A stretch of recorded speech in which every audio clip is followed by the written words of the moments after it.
Hi everyone, आपका स्वागत है मेरे चैनल फुजोशी लव में। आप लोग कैसे हैं? आई होप कि आप लोग ठीक होंगे। तो चलिए हम अपनी स्टोरी की स्टार्टिंग करते हैं। उसके बाद कई दिन बीत गए। मेरे डैड के साथ जो हुआ वो उस चीज़ से काफ़ी सदमे में थे।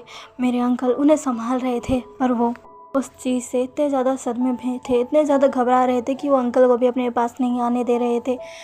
अंकल उन्हें देखकर बहुत दुखी थे। अंकल बहुत गुस्से में थे। उन्होंने मेरे डैड को काफ़ी मारा भी था। ये खबर मेरे ग्रैंडफादर तक भी पहुंच गई थी। जब उनको ये पता चला तब उन्होंने भी मेरे फादर को पनिश किया था। उन्हें भी बिल्कुल अच्छा नहीं लगा और मेरे फादर का गुस्सा मेरे डैड के प्रति और बढ़ गया कि ये सब मेरे डैड की वजह से हो रहा है और मेरे अंकल की वजह से। मेरे फादर के डैड ने यानी कि मेरे ग्रैंडफादर ने ये तय किया कि अब वो मेरे डैड और मेरे फादर की शादी करवा देंगे। ये सुनकर मेरे डैड और मेरे अंकल दोनों ही बहुत हैरान थे। मेरे फादर ने उसी समय कह दिया था कि वो ये शादी नहीं करेंगे, पर मेरे ग्रैंडफादर ने कह दिया था कि उन्हें ये करना ही पड़ेगा। मेरे अंकल ने कहा, नहीं डैड, ऐसा बिल्कुल भी नहीं हो सकता। मैं चैन की शादी इससे नहीं होने दूंगा, ये चैन की ज़िंदगी बर्बाद कर देगा। तभी मेरे ग्रैंडफादर ने कहा था कि अब वो कुछ भी नहीं कर सकते, क्योंकि मेरे फादर ने मेरे डैड को मार्क कर दिया था और एक मार्क ओमेगा हमेशा ही अपने अल्फा का ही होता है। विंग जब ये सुनता है तो वो वांगजी की तरफ देखता है जिसकी गर्दन पर उसके मार्क था। विंग ने इंटीमेट होते समय फाइनली वांगजी को मार्क कर दिया था, लेकिन वांगजी ने उसको मार्क नहीं किया था। वांगजी आगे बोलते हुए कहता है, मेरे अंकल ने काफ़ी रोकने की कोशिश की, पर मेरे फादर इन लॉ ने मेरे डैड और मेरे फादर की शादी करवा दी। मेरा फादर नहीं चाहते थे, पर फिर भी उन्हें मेरे फादर इन लॉ के कहने पर करनी पड़ी, क्योंकि उन्होंने कहा था कि वो उन्हें अपनी सारी जायदाद से बाहर बेदखल कर देंगे, उन्हें कुछ नहीं देंगे। उस चीज़ को पाने के लिए मेरे फादर ने शादी के लिए एग्री किया और शादी भी की। मेरे डैड जो कि उससे शादी नहीं करना चाहते थे, पर वो अकेले थे और उसके बाद तो सब उन्हें बहुत ही अजीब नज़रों से देखने लग गए थे। वो एक आम मार्क ओमेगा थे, उनकी शादी भी नहीं हुई थी। इसी वजह से उन्हें मजबूरी में वो शादी करनी पड़ी। शादी के बाद मेरे डैड की हालत और ख़राब होने लग गई, क्योंकि मेरे फादर हमेशा ही उन पर अपना गुस्सा निकालते रहते, उन पर फ्रस्ट्रेशन निकालते रहते कि उनकी वजह से उनकी लाइफ बर्बाद हो गई। वो ज़बरदस्ती मेरे फादर की लाइफ में आए हैं। मेरे डैड जो कि उनको बस जुल्मों को सहते रहते। ऐसे ही मेरे डैड को एक दिन पता चला कि वो प्रेग्नेंट है। वो बहुत खुश हुए। उन्होंने सोचा कि अगर वो ये बात मेरे फादर को बताएंगे तो वो बहुत खुश होंगे और क्या पता वो उनके साथ एक नई ज़िंदगी की शुरुआत करें। पर जब मेरे डैड ने उन्हें ये बात बताई तब वो और गुस्सा हो गए। उन्हें बिल्कुल भी खुशी नहीं हुई। वो वहाँ से बस मेरे डैड को घूर कर चले गए। मेरे डैड जो कि सोच रहे थे कि फादर बहुत खुश होंगे, उन्हें हक करेंगे, पर ऐसा कुछ नहीं हुआ। उनके चेहरे पर मायूसी सी छा गई थी। अंकल भी वहाँ नहीं थे, क्योंकि उनकी शादी होने से पहले ही अमेरिका चले गए थे, क्योंकि वो ये सब नहीं होते देख सकते थे। अपने प्यार को किसी और के साथ देखना उनके लिए नामुमकिन था, इसलिए वहाँ से चले गए थे।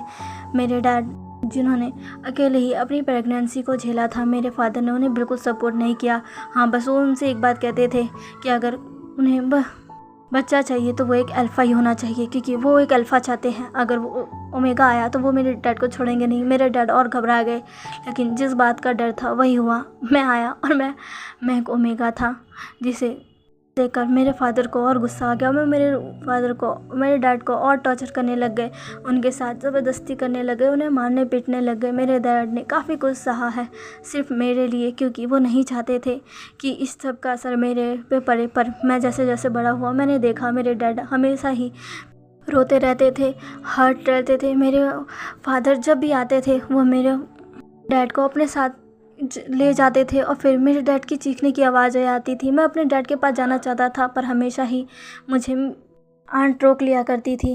विंग कहता है, आंट? तभी वांगजी कहता है, मेरी आंट, मेरी नानी जिन्होंने मेरा ख्याल रखा। तभी विंग कहता है, अच्छा। तभी वांगजी कहता है, मेरे फादर हमेशा ही मेरे डैड को टॉर्चर करते रहते, पर मेरे डैड ने कभी भी ये चीज़ मेरे ऊपर नहीं आने दी। मेरे डैड ने हमेशा ही मुझे मेरे फादर से प्रोटेक्ट रखा, क्योंकि मेरे फादर जब भी मुझे देखते थे वो हमेशा ही गुस्सा करते रहते थे, क्योंकि उन्हें मैं बिल्कुल पसंद नहीं था। मैं एक ओमेगा था, इसीलिए वो एक अल्फ़ा चाहते थे और मैं एक ओमेगा था। यही बात उन्हें अच्छी नहीं लगती थी, पर मेरे डैड हमेशा ही मुझे प्रोटेक्ट किया करते। मैं अपने डैड के बहुत करीब था, मैं ज़्यादातर उन्हीं के साथ रहा करता था। तब भी मैं खुश था। मेरे डैड मुझसे बहुत प्यार करते थे, भले ही मेरे फादर मुझसे प्यार ना करते हो, पर मैं अपने डैड के साथ बहुत खुश था। फिर कुछ समय बाद मेरी मुलाकात लूसी से भी हुई थी। बिंग कहता है लूसी, तभी वांग जी कहता है लूसी। वो मेरी नानी की बेटी थी, वो बिल्कुल मेरी बड़ी बहन की तरह थी। जब वो मेरे साथ आई तब मैं उसके साथ खेलने लगा, मुझे बहुत अच्छा लगा। मुझे ऐसा लगा कि मुझे एक बड़ी बहन मिल गई और वो भी मुझे हमेशा अपने छोटे भाई की तरह ट्रीट करती। मैं बहुत खुश था। ऐसे ही हमारे दिन बीत गए थे, लेकिन तब एक दिन हमारे घर पाक शिन आता है। वो उस समय मेरे फादर का दोस्त था। वो एक बार मेरे घर आता है, तब उसने मेरे डैड को देखा और मेरे डैड को देखकर वो उसी वक्त उन पर विदा हो गया। वो मेरे डैड को चाहने लग गया। धीरे धीरे वो किसी न किसी काम से मेरे घर आता ही रहता और मेरे डैड को अजीब सी नज़रों से देखता रहता। मेरे डैड उसके सामने जाने से अनकम्फर्टेबल फील करते थे, इसीलिए वो हमेशा ही उसे इग्नोर करते थे और फादर के पास जाना अवॉइड करते थे। धीरे धीरे मेरे पाक शिन को पता चला कि मेरे फादर को मेरे डैड पसंद नहीं है, पर पाक शिन को मेरे डैड बहुत पसंद थे। एक दिन जब पाक शिन मेरे फादर से मिलने आया, उस वक्त मेरे फादर घर पे नहीं थे और ये इसी चीज़ का उसने फ़ायदा उठाया। वो अचानक से मेरे डैड के रूम में घुस गया। उसे पता था कि मेरे डैड कहाँ थे। वो मेरे डैड के रूम में चला गया। उस समय मेरे डैड जो कि अपने रूम में थे और अपने कपड़े चेंज कर रहे थे, वो अचानक से ही मेरे डैड के रूम में घुस गया। मेरे डैड जो कि पीछे मुड़कर देखते हैं तो वो एकदम चौंक जाते हैं। वो जल्दी से खुद को जो वो टी शर्ट पहन रहे थे उसे पहनते हैं और पाक शिन को देखते हुए कहते हैं, ये तुम क्या कर रहे हो? तुम्हारी हिम्मत कैसे हुई मेरे रूम में आने की? हाँ, कि तुम्हें ज़रा से भी मैनर्स नहीं है? तभी पाक शिन कहता है, नहीं, बिल्कुल भी नहीं है। और जब तुम्हारे जैसे ब्यूटी सामने हो तब तो मैं अपनी सारी मैनर्स भूल जाता हूँ। मेरे डैड बहुत गुस्सा हो गए थे। वो मेरे पाक शिन को कमरे से बाहर निकालने लगे, पर पाक शिन ने उसका हाथ पकड़ लिया और उन्हें वॉल पर पिन कर दिया और उनके साथ ज़बरदस्ती करने लग गया। मेरे डैड ने उसे हटाने की कोशिश की। मेरे डैड ने उसे चाटा तक मारा, जिससे पाक शिन को बहुत गुस्सा आया। पाक शिन कहता है, तुम्हारी इतनी हिम्मत? ऐसा कह के वो मेरे डैड को फिर से फोर्स करने लग गया। लेकिन तभी मेरे फादर आ गए और उन्होंने जो देखा वो उससे बहुत गुस्सा हो गए। उस समय तो उन्होंने पाक शिन को सुना दिया, लेकिन उन्होंने मेरे डैड को भी पनिश किया, क्योंकि उन्हें लगता है कि डैड ही उसे सड्यूस कर रहे थे, जिसकी वजह से उन्होंने मेरे डैड को बहुत ज़्यादा हर्ट किया और उनके साथ बहुत ही मैं क्या बोलूँ। विंग कहता है, वांग जी कहता है, मुझे आज भी याद है, मैं उनके पास गया था उस दिन। मैंने पाक शिन को उससे दूर करने की कोशिश की थी, पर उसने मुझे भी धक्का दे दिया था। मेरे डैड ने उसे हटाया था, पर मेरे फादर ने सारा गुस्सा मेरे डैड पर ही निकाला। मेरे डैड ने मेरे नानी को कहकर मुझे वहाँ से निकलवा दिया, पर मैं उनकी चीखों की आवाज़ सुन सकता था। वो बहुत चीख रहे थे विंग, बहुत ही ज़्यादा। मैं उस समय बहुत रो रहा था। मैं बच्चा था, मुझे कुछ समझ नहीं आ रहा था, पर तब भी मुझे इतना पता था मेरे डैड हर्ट है और मुझे उनकी चीखें सुनकर रोना आ रहा था। मेरी नानी ने एक पल के लिए भी मुझे नहीं छोड़ा। ऐसा कहते हुए मैं वांग जी की आंखों में आंसू आ चुके थे। विंग वांग जी को देख रहा था। वांग जी कहता है, उसके बाद कुछ दिनों बाद मेरे अंकल आए। मेरे अंकल ने आकर जब डैड को ऐसे देखा, उन्हें बहुत हर्ट हुआ। मैं मेरे डैड के पास गए। मेरे डैड उन्हें देखकर खुश थे। पहली बार मैंने उनके चेहरे पर स्माइल देखी थी, वो भी अंकल को देखकर। अंकल उनके पास है, उनसे बातें किए, उनसे पूछा कि वो कैसे हैं। हालांकि वो जानते थे कि मेरे डैड किस हालत में हैं, तब भी मेरे डैड ने कहा कि वो ठीक है। मैं अपने अंकल से पहली बार मिला था, मैं बहुत खुश था। मेरे अंकल ने मुझे देखा और मुझे उस समय प्यार किया। पहली बार मुझे एक फादरहुड फीलिंग महसूस हुई थी। मुझे बहुत अच्छा लगा। मुझे मेरे अंकल बहुत पसंद आए, पर मेरे फादर को ये बिल्कुल भी मंजूर नहीं था। वो तुरंत ही मेरे अंकल उन्होंने कह दिया था कि वो यहाँ से जा सकते हैं। वो नहीं चाहते कि उनकी फैमिली के बीच में कोई भी आए। मेरे अंकल जो कि अब कुछ भी नहीं कह सकते थे, क्योंकि अब मेरे डैड और मेरे फादर की शादी हो चुकी थी और उनके बीच में वो कुछ नहीं बोल सकते थे।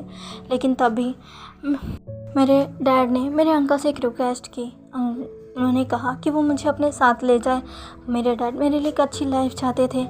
उन्हें पता था अगर मैं यहाँ रहूँगा तो मुझे वो नहीं मिल पाएगा जो जिसका मैं हकदार हूँ। उस समय मैं सिर्फ 10 साल का था। मेरे अंकल ने कहा कि वो वही करेंगे जैसा मेरे डैड ने कहा है। कि मैं बिल्कुल भी तैयार नहीं था अपने डैड को छोड़कर जाने के लिए, और वो भी अपने फादर के साथ। पर मेरे डैड ने मुझे कहा कि वो चाहते हैं कि मैं अच्छे से पढूं लिखूं और उनके पास आऊं। वो मुझसे मिलने ज़रूर आएंगे। वो बस मेरे एक अच्छे फ्यूचर के लिए मुझे अपने अंकल के साथ भेज रहे हैं। मेरे डैड ने कहा कि क्या मैं उनकी बात नहीं मानूंगा। मैंने अपने डैड का कहा कभी नहीं टाला था, इसलिए मैं भी मान गया। पर मैं नहीं जाना चाहता था। मेरे अंकल मुझे अपने साथ ले गए। मैं अपने अंकल के पास ही था। मैंने अपनी पढ़ाई सब कुछ वहीं से किया। मैं हमेशा ही डैड के आने का वेट करता, पर डैड कभी नहीं आए। मैं अंकल से पूछता था, पर अंकल ने कहा था कि वो नहीं आ पा रहे। कभी बार मैंने अंकल से कहा कि मुझे वहाँ जाना है, पर मेरे अंकल कहते थे कि मेरे डैड नहीं चाहते कि मैं वहाँ आऊँ। पर मुझे जाना था, लेकिन मैं नहीं जा पाया। ऐसे ही दिन बीते और मैं 16 साल का हो गया। इस बार मैंने अंकल से बहुत ज़िद की, मुझे जाना है तो जाना है। मैं अब और अपनी मॉम से दूर नहीं रह सकता। मुझे अपनी मॉम की बहुत याद आ रही थी। मुझे उनके लिए काफ़ी डर लग रहा था, क्योंकि वो मेरे फादर के साथ थे। पता नहीं मेरे फादर ने उनके साथ क्या किया होगा। उस समय मेरे अंकल भी मुझे नहीं रोक पाए और मैं वापस अपने घर आ गया। घर आकर मैंने मॉम को ढूंढा। मैंने उनको काफ़ी ज़्यादा आवाज़ें लगाई। मैंने उन खूब कहा डैड डैड, पर मेरे डैड से मिलने आ ही नहीं रहे थे। मैंने उनको हर जगह तलाशा, वो कहीं भी नहीं थे। तभी वहाँ पर अचानक से मेरी नैनी यानी कि लूसी की मॉम वो आ गई। वो मेरे को देखकर शॉक हो गई। उन्होंने मुझे कहा, वो वांगजी क्या ये तुम हो? मैंने उन्हें देखा और मैं खुश हो गया। मैं उनको जाके मैंने हग किया और कहा आंट। तो हाँ ये मैं ही हूँ। मेरी आंट बहुत खुश थी। आंट ने कहा फाइनली तुम आ गए। तभी मैंने कहा हाँ वैसे डैड कहाँ है? मुझे वो नहीं मिल रहे, क्या वो बाहर गए हैं? ये सुनकर मेरी आंट बहुत उदास हो गई। उनकी आंखों में आंसू आ गए। मुझे समझ नहीं आया कि आखिर क्या हुआ, क्या मैंने कुछ गलत बोल दिया? मैंने कहा क्या हुआ आंट? मेरी आंट ने उस समय मुझे देखा और जो मुझे बताया, मेरे पैरों तले ज़मीन खिसक गई। विंग कहता है क्या बताया वांगजी उन्होंने तुम्हें?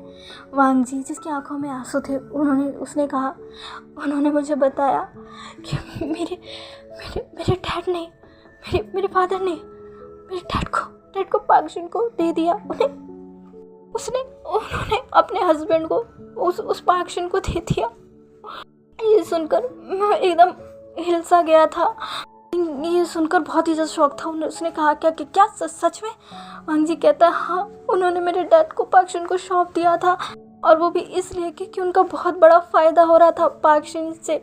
अगर वो मेरे डैड को देते हैं, और मेरे फादर ने एक बार भी नहीं सोचा, उन्होंने मेरे डैड को पागशिन को दे दिया। मेरे डैड ने उस समय काफ़ी रिक्वेस्ट की थी। वो मेरे फादर के पैरों पे भी गिर गए थे कि वो उन्हें ना भेजे, पर मेरे फादर ने उन्हें घूर कर भी नहीं देखा, उनकी तरफ मुड़ कर भी नहीं देखा, और वो पागशिन उन्हें घसीटते हुए वहाँ से ले गया। ये सुनकर मुझे बहुत गुस्सा आया। मैंने अपना आपा खो दिया। मुझे खुद भी नहीं पता था कि मैं क्या कर रहा हूँ। मैंने बस आंट से पूछा कि मेरे फादर कहाँ हैं। उन्होंने मुझे बताया कि वो अभी कहीं बाहर गए हैं, वो कुछ ही देर में आते होंगे। तब मैंने ठान लिया मुझे क्या करना है। मैं अपने फादर का वेट करने लग गया, और फाइनली आधे घंटे बाद मेरे फादर मेरे सामने थे। मेरे फादर मुझे देखकर बहुत ही ज़्यादा शॉक थे। वो कहते हैं वांगजी तुम? तभी मैंने कहा हाँ। मैंने उनको घूर कर देखा। आज पहली बार मैं अपने फादर की आंखों में देख रहा था, उनसे आंखों से आंखें मिला रहा था। मैं बहुत गुस्सा था। मेरे फादर जी ने जब मुझे ऐसे देखा तो उन्होंने मुझसे घूरते हुए कहा कि तुम ये क्या कर रहे हो? तभी मैंने कहा कि आखिर उन्होंने मेरे डैड को कहाँ रखा है? तभी मेरे फादर ने कहा क्या तुम्हारे डैड? हाँ वो तो भाग गया किसी आशिक के साथ। ये सुनकर मुझे बहुत गुस्सा आया। मैंने अपने डैड को पहली बार अपने फादर के ऊपर हाथ उठाया। मैंने उन्हें ज़ोर से मुक्का मारा जिससे वो नीचे गिर गए। मेरे फादर मुझसे बहुत गुस्सा हो गए।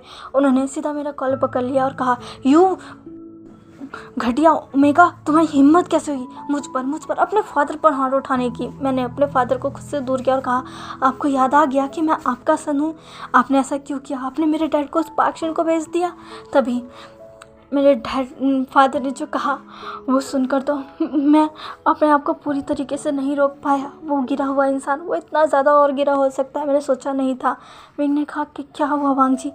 वांग जी ने कहा, मेरे फादर ने उस समय कहा कि हाँ मैंने दे दिया, और क्यों ना दूँ, मेरा इतना बड़ा फ़ायदा तो हो रहा था। मैं अपने फ़ायदे के आगे कुछ नहीं देख रहा, कुछ भी नहीं। और वैसे भी तुम्हारा वो घटिया डर इतना ज़्यादा घटिया है, वो वहाँ से जाकर कहीं भाग गया, पता नहीं मुझे उसका क्या हुआ। कुछ देर बाद मेरे को खबर है कि वो वहाँ से भाग चुका है और वो मर चुका है। मैंने जब ये सुना तो मैंने अपना आपा खो दिया। मैंने अपने डैड से कहा, आपने ऐसा क्यों किया? फिर मेरे डैड ने कहा कि छोड़ो, अभी तुम्हें जाना है। मैं ये सुनकर शॉक हो गया। मैंने कहा कि क्या? तभी मेरे फादर ने कहा, हाँ बिल्कुल, पार्क शिन को तुम भी बहुत पसंद हो। भले ही तुम छोटे थे पर काफ़ी ज़्यादा अट्रैक्टिव थे, और उसे यकीन है कि तुम बड़े होने के बाद भी काफ़ी अच्छे दिख रहे होंगे। और देखो, तुम सच में बहुत अच्छे दिख रहे हो। तुम्हारे डैड की वजह से मेरा जो प्रॉफिट है उसमें काफ़ी वो नुकसान हुआ है, लेकिन अब मैं तुम्हें उसे सौंप कर अपने सारे नुकसान की भरपाई कर लूँगा। मैं तुम्हें उसे सौंप दूँगा, और मैंने उसे कह भी दिया है कि मैं अपने हस्बैंड के बदले उसे अपना सन यानी कि तुम्हें दे दूँगा। और वो तुरंत ही मान गया, क्योंकि वो जानता है कि तुम्हारे अंदर भी तुम्हारे डैड की ही ब्यूटी है, तो तुम भी काफ़ी अट्रैक्टिव हो गए। मैं तुम्हें बस ले आने ही वाला था, लेकिन देखो तुम खुद ही आ गए। अब चलो मेरे साथ। ऐसा कहकर उन्होंने मेरा हाथ पकड़ लिया। मैंने अपना आपा इतना ज़्यादा खो दिया कि मैंने उनके गन से उन्हीं को शूट कर दिया। मैंने तुरंत ही उनके पॉकेट से गन निकाली और गन उनके ऊपर चला दी। उसमें जितनी गोलियां थी मैंने सारी उनके सीने में उतार दी। ये देखकर मेरी डैड शॉक थी, और मेरे फादर उसी वक्त मेरे सामने उन्होंने दम तोड़ दिया। पर मुझे सच में उस समय बिल्कुल भी दुख नहीं हुआ, बिल्कुल भी नहीं। मैं बस दुखी इसलिए था क्योंकि मेरे डैड मुझसे छीन गए। इकलौता पर्सन जिनसे मैं प्यार करता हूँ, जो मुझसे प्यार करता था, वो मुझसे छीन चुका था। उसके बाद मैंने काफ़ी कोशिश की डैड को ढूंढने की, पर मुझे नहीं मिले। मुझे बस वही खबर मिली कि मेरे डैड नहीं रहे और पार्क शिन भी कहीं जा चुका था। मैं अपने डैड को पाना चाहता था, पार्क शिन से बदला लेना चाहता था, इसीलिए मैंने अपने डैड की जगह ली और एक माफिया बन गया ताकि मैं अपना बदला ले सकूं। क्योंकि पार्क शिन की वजह से ही मेरे डैड नहीं रहे, उसने मेरे डैड को ख़त्म कर दिया। ऐसे कहते हुए वांग जी रोने लगता है। विंग तुरंत ही वांग जी को हक कर लेता है और वांग जी सहलाते हुए कहता है, चुप हो जाओ वांग जी प्लीज़। विंग के भी आंखों में आंसू आ चुके थे। उसने यकीन नहीं किया था कि वांग जी ने इतना कुछ सहा है। विंग कहता है, शांत हो जाओ, जो गुजर गया वो बीता वक्त था, वो सब याद मत करो।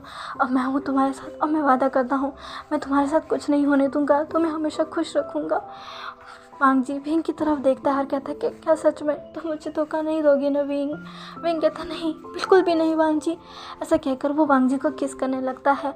वांग जी भी विंग को किस बैक करता लगने लगता है। थोड़ी देर बाद वो लोग किस करते करते फिर से आराज हो जाते हैं। विंग अपने किस के ज़रिए, अपने टच के ज़रिए वांग जी को जो हर्ट था वो उसका माइंड डाइवर्ट कर रहा था और उसे कह रहा था तुम्हें फिक्र करने की कोई ज़रूरत नहीं है, अब मैं तुम्हारे साथ हूँ।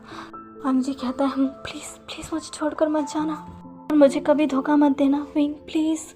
तभी विंग कहता है, हाँ बिल्कुल, मैं ऐसा कभी नहीं करूँगा, कभी भी नहीं, तुम मेरे हो, सिर्फ मेरे। ऐसा कहकर विंग वांग जी को किस करता है और एक बार फिर से उनका इंटीमेट सेशन शुरू हो जाता है। इंटीमेट होते टाइम विंग वांग जी से कहता है, मुझे माफ़ करो वांग जी। वांग जी सुनकर शॉक हो जाता है। वो कहता है कि क्या विंग कहता है, हाँ मैं चाहता हूँ तो मुझे माफ़ करो। वांग जी सुनकर शॉक था क्योंकि उसने कभी भी ये नहीं सोचा था कि विंग उसे अपने आप को मार्क करने देगा, क्योंकि बहुत कम अल्फा होते हैं जो अपने ओमेगा से खुद को मार्क करवाते हैं, वरना सारे तो अपने ओमेगा को खुद ही मार्क करते हैं और उनके ओमेगा उनको मार्क नहीं करते। वांग जी कहता है, विंग क्या सच में? विंग कहता है हाँ, मैं चाहता हूँ कि मैं जब तुम्हें माफ़ करूँ तुम मुझे भी माफ़ करो, हम दोनों एक दूसरे को माफ़ करें। वांग जी ये सुनकर उसकी आंखों में आंसू आ चुके थे। विंग फिर से वांग जी के मार्क वाली जगह पर ज़ोर से बाइट करता है और फिर वांग जी भी वहीं पर विंग के मार्क वाली जगह पर उसे ज़ोर से बाइट करते हैं। दोनों ने अब एक दूसरे को मार्क कर दिया था। मार्क करते के साथ ही उनके गले में जो लॉकेट था वो बहुत ही तेज़ी के साथ चमकने लगता है, जिसे देखकर वो दोनों शॉक थे और फिर उसके चेहरे पर स्माइल आ गई थी।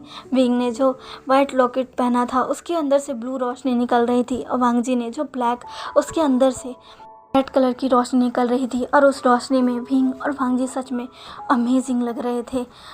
वांग जी कहता है ये क्या हो रहा है विंग?